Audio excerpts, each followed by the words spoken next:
పవిత్రమైనది ఘనుడైన దేవుడు ఏర్పరచినది వివాహమన్నది పవిత్రమైనది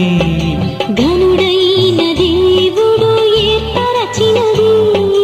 ఘనుడైన దేవుడు ఏర్పరచినది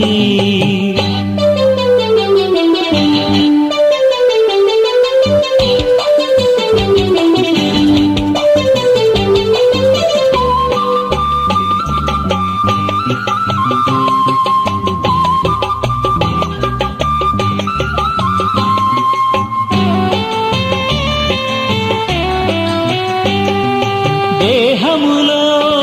సగభాగముగా